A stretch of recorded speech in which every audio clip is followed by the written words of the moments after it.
तर कोकणात पावसाचा जोर कायम आहे। किनारपट्टीतील अनेक भागांना पावसाने रात्रभर झोडपून काढले। कोकणातील नद्या दुथडी भरून वाहत आहेत। गेल्या 2 दिवसांपासून बंद असलेली मुंबई गोवा महामार्गावरील वाहतूक सुरू करण्यात आली आहे, मात्र सध्या ही वाहतूक एकरी पद्धतीने सुरू आहे।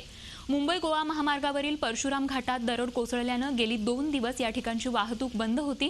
तसंच मुंबई गोवा महामार्गाला पर्यायी महामार्ग असलेला चिपळूण कराड या महामार्गावरील कुंभार्ली घाटात दरड कोसळल्यामुळे सध्या या ठिकाणची वाहतूक बंद आहे। कोकण रेल्वेची वाहतूक विस्कळीत असून गाड्या 3 ते 4 तास उशिराने धावत आहेत।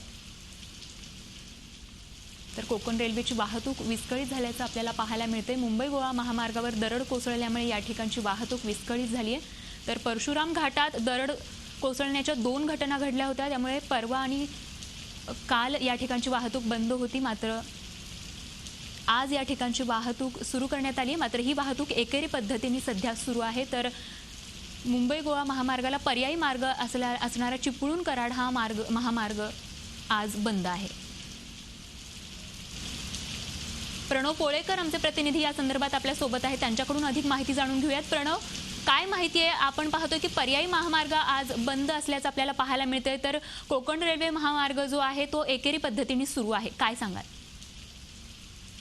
कोकणामध्ये गेल्या 2 दिवसांपासून मुसळधार पाऊस पडतोय आणि या पावसाचा फटका इथल्या वाहतूक व्यवस्थेवर झालेला पाहायला मिळतोय। कोकण रेल्वे जे आहे ती 3 ते 4 तास उशिरानं सध्या धावतोय आणि त्याचबरोबर जो मुंबई महामार्ग म्हणून कोकणचं लाईफलाईन म्हणून ओळखलं जातं, या ठिकाणी परशुराम घाटामध्ये सलग 2 दिवस हा महामार्ग जो आहे तो बंद पडला होता।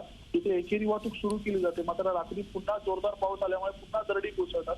कालही तशाच पद्धतीची घटना जी आहे ती रात्री 8 वाजता घडली। या ठिकाणी दरड जे मोठ्या प्रमाणात रस्त्यावर आले, त्यामुळे हा महामार्ग जो आहे तो बंद करण्याचा निर्णय प्रशासनाने घेतला आणि ही जी वाहतूक आहे ती कुंभार्ली घाटामार्गे जी आहे ती वळवण्यात आली, जी मुंबईच्या दिशेने जाणारी होती।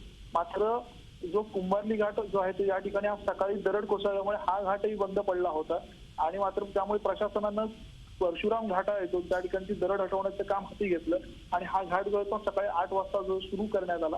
मात्र अजूनही कुंभार्ली घाट जो मुंबई गोवा महामार्गाला पर्यायी महामार्ग म्हणून ओळखला जातो तो वाहतूक मात्र अद्यापही बंद आहे आणि त्यामुळे या ठिकाणी वाहतूक पूर्णतः ठप्प झाली आहे। कुंभार्ली घाटामध्ये 4 ठिकाणी दरडी जे आहेत ते कोसळलेले आहेत, ते हटवल्यानंतर या घाटाची वाहतूक जी आहे ती सुरू करण्यात येईल असं प्रशासनाकडनं सांगण्यात येतं। मात्र तुर्तास तरी परशुराम घाटामधनं पर्यायी व्यवस्था वाहतूक जी आहे ती सुरू केली आणि या ठिकाणावर एक वाहतूक सध्या सुरू आहे। नक्कीच प्रणव, तर कुंभार्ली घाटात आपण पाहतोय 4 वेळा दरड कोसळली, 4 ठिकाणी दरड कोसळली, त्यामुळे या ठिकाणची वाहतूक पूर्णतः ठप्प आहे। मात्र पर्यायी वाहतूक म्हणून मुंबई गोवा महामार्गावरील वाहतूक एकेरी पद्धतीने सध्या सुरू आहे। धन्यवाद दिलेल्या या सविस्तर माहितीबद्दल। झी 24 तास रहा एक पाऊल पुढे।